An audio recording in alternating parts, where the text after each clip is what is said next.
Hello and welcome. Does the world really have the resources and the political will to end global poverty? Some visionaries believe it's within humanity's reach, but not without first changing entrenched global economic systems that favor wealthy countries. That in countries in which there is growing wealth, there are actually more poor people than there were before. Many people will have to suffer. Many people will have to be forced into homelessness, landlessness. Some will have to die because we are following a particular economic model.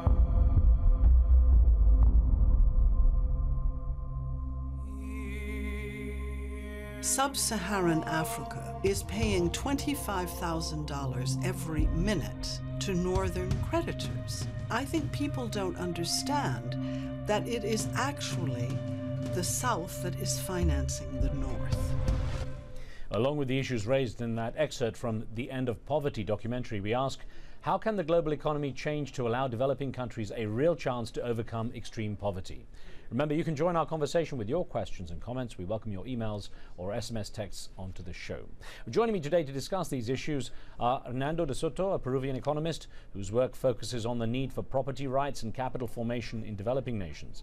He's received numerous international awards during his lengthy career and is currently president of the Institute for Liberty and Democracy in Lima, from where he joins us today.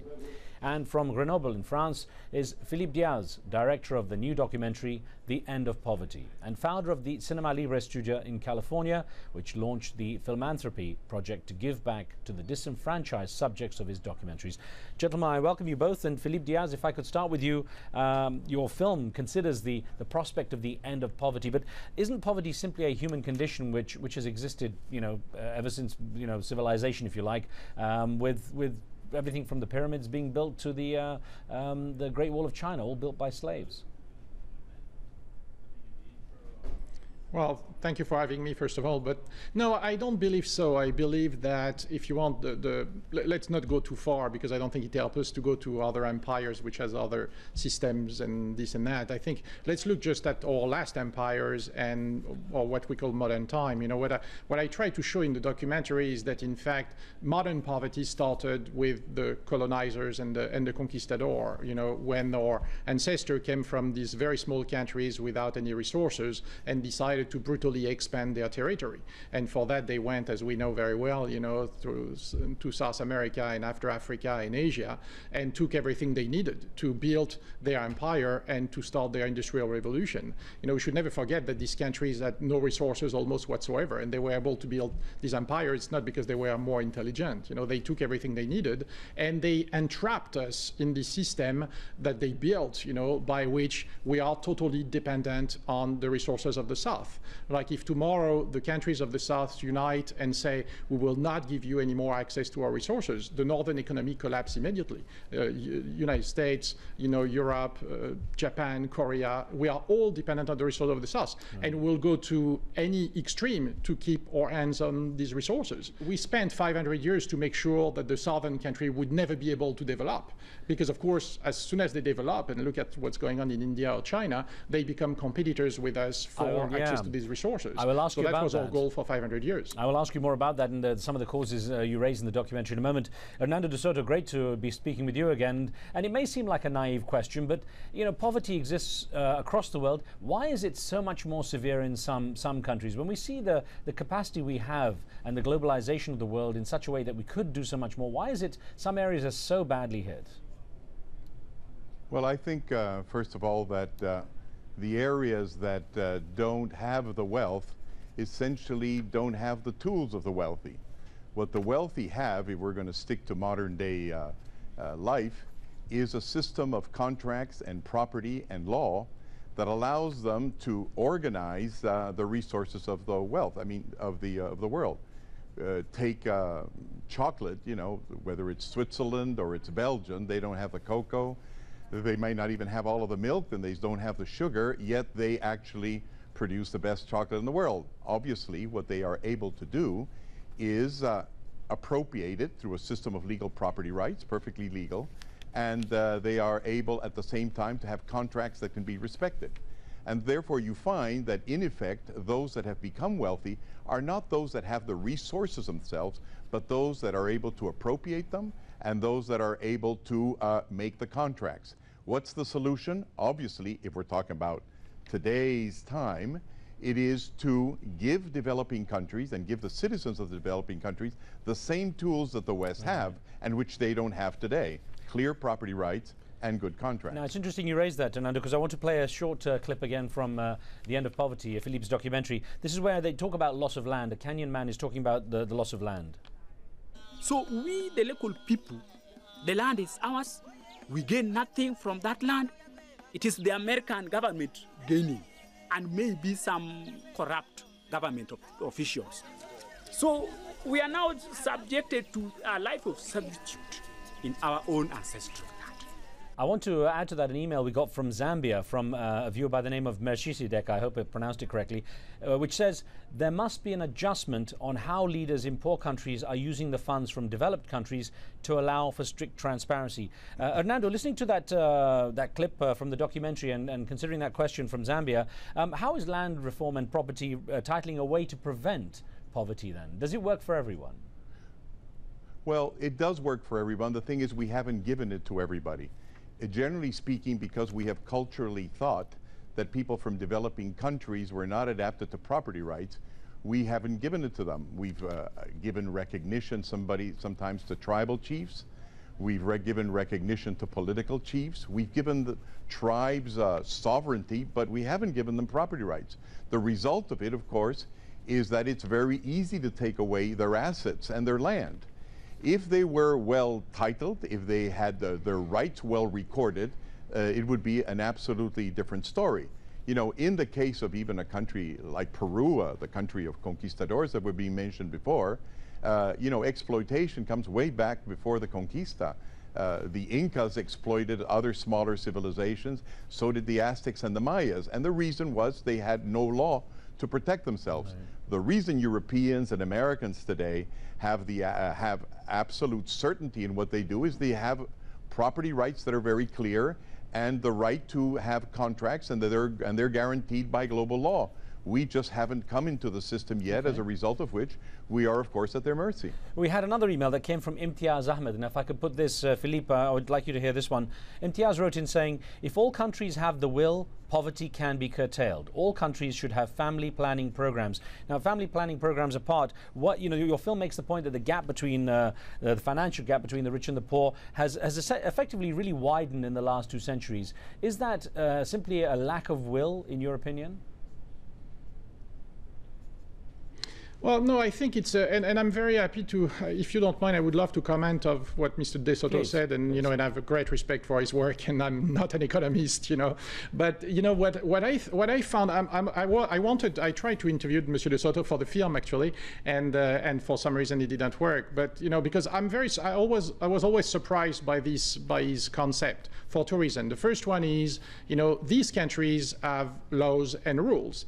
The problem is, of course, they can't implement them because you have always the North, number one, the United States, but all the countries of the North, who again will go to any illegal means, you know, to continue using these resources, the land, number one.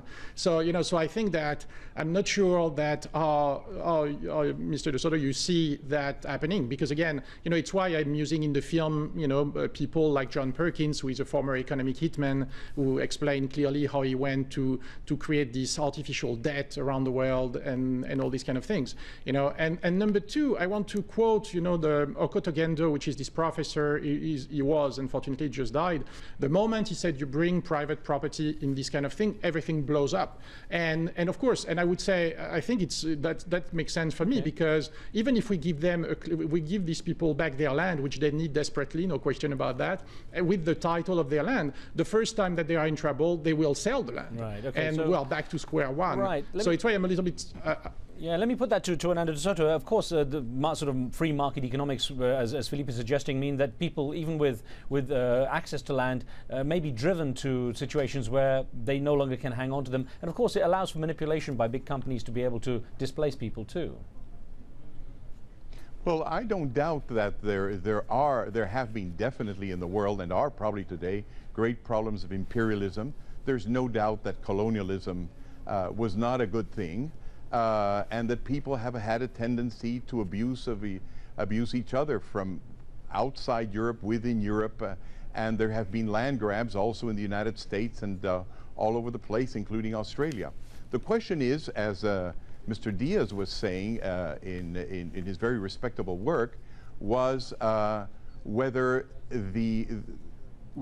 this is really what poor people want. So what we have tried to do in the different parts where we've gone is to find out whether when people left to their own will today, the 20th, 21st century, that's what they want. And what we have seen from country to country that we've gone is that things have changed in the countries themselves. Take, for example, Tanzania.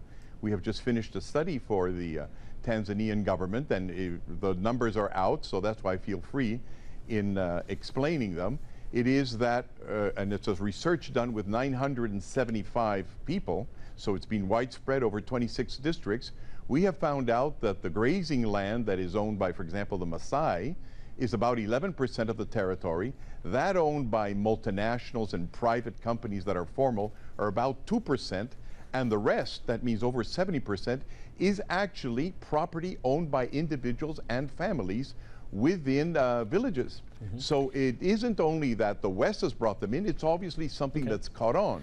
But the difference between them and us is that while we have in the West or in the developed parts of developing countries clear property rights over what they own, these people don't, and that's where the advantage comes in of the West over the South. Okay, now I'm going to pause here for a break because we have many more questions, but we're going to take a short break and back with more of our discussion in a moment. Don't go away.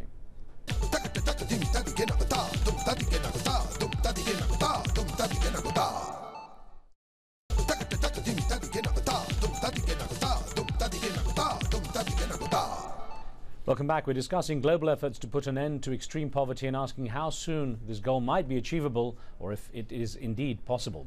Joining me is Hernando de Soto, a noted Peruvian economist and president of the Institute for Liberty and Democracy in Lima, from where he joins us today. And Felipe Diaz, director of the new documentary, The End of Poverty. He joins us from Grenoble in France, and we're going to get back to our discussion with another clip from that documentary, The End of Poverty, where the discussion takes place about the manipulation of land by powerful interests.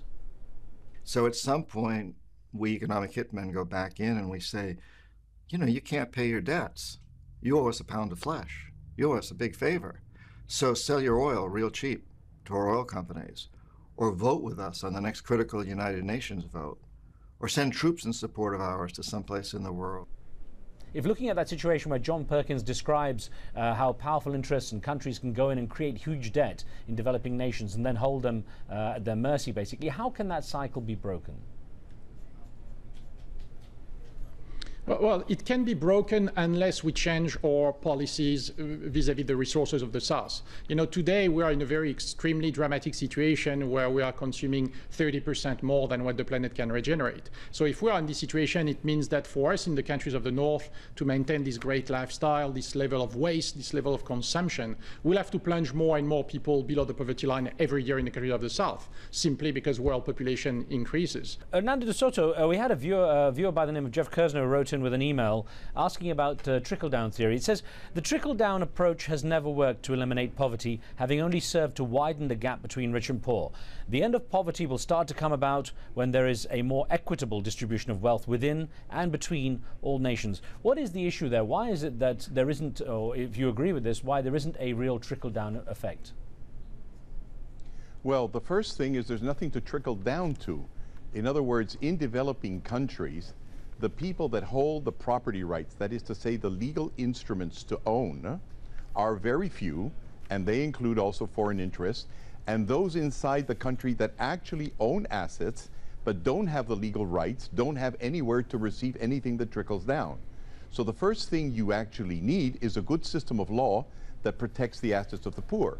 They are under threat from two places. One, the one that Mr. Diaz mentions, which is true. There are countries and there are companies that are extremely abusive. But I'm, of course, very much concerned about the policies in developing countries themselves, where we have not given our own people the instruments with which to defend their assets under the belief that this is exclusively a Western cultural trend, and we've left them, therefore, unprotected under tribal law or poor people's laws that give them no access to credit because they have nothing to be credible about, no access to capital because they have no way to document their assets and to create the trust, and no liquidity, of course, because they can't get to the banks, because they can't be identified with an address or a piece of land. Which brings me to ask Philippe a question that came from Mohammed in Kenya. Philippe, this question came in from Mohammed in Kenya. If I could put this to you, the common denominator of developing countries' mindset is that aid from the developed world will solve the poverty equation in their respective countries. Do you believe that's the case, that developing countries essentially feel that aid is the solution?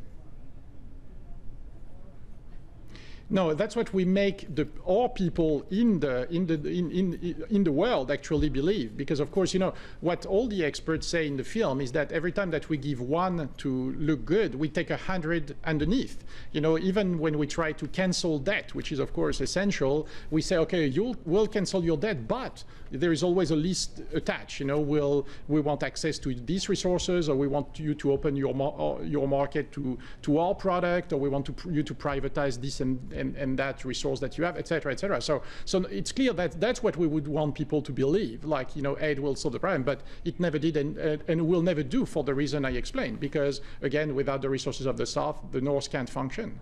Now, Hernando de Soto, I wonder, you know, a lot of people wonder whether or not globalization is actually helping. I mean, do you feel that it is actually a route to solving the poverty issue, or is it one that keeps those empowered and those, you know, oppressed and perhaps under-resourced in that situation too? No, it doesn't keep everybody that's in power alone. I mean, there are a whole bunch of new powers that have surged during globalization. China wasn't there at the beginning of globalization as we know it today, and it is there.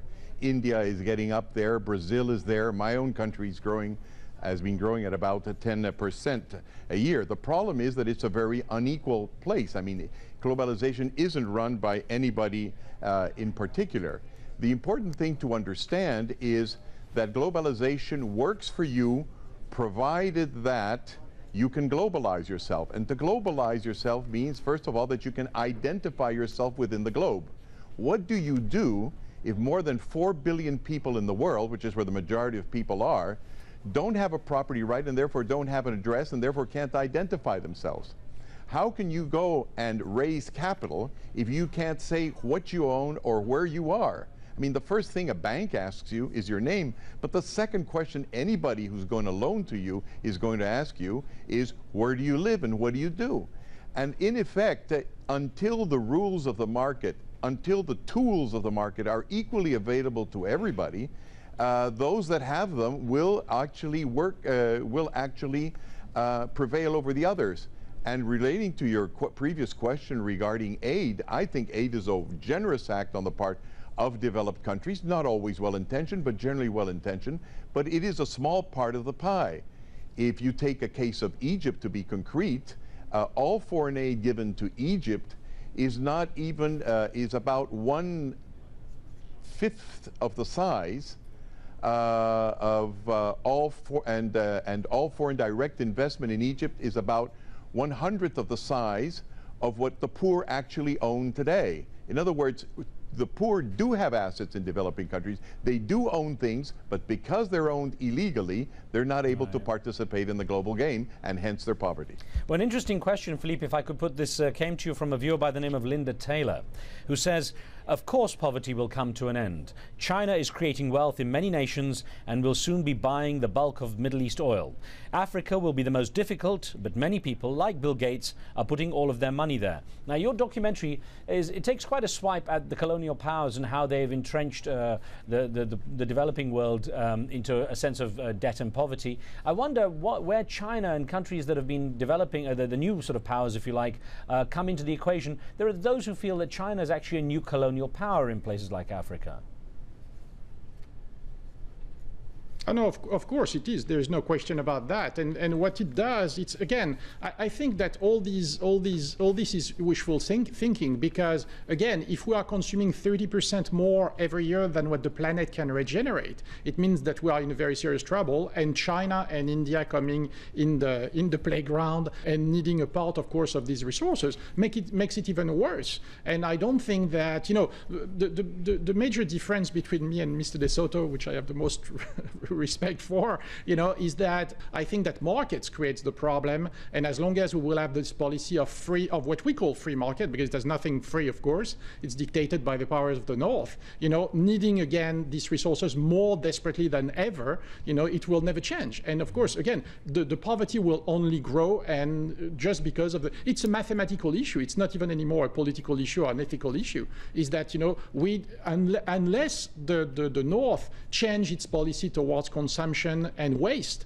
you know, of these resources, it will never change. It will grow worse every single year. Well, Philippe, of course, there is that strong sense in your documentary of you know, what the colonial powers have done. And I want to get an email that came in from a viewer by the name of Jana in Palestine, in the Palestinian territories, who says, developed nations owe reparations to less developed nations for colonialism and theft of resources, slavery, imposition or propping up of despotic regimes, unethical structural readjustment programs, and other policies that have fed the development of the former while causing the underdevelopment of the latter. Is there a reverse debt here? Is there a debt owed by the colonial powers to those they've essentially exploited?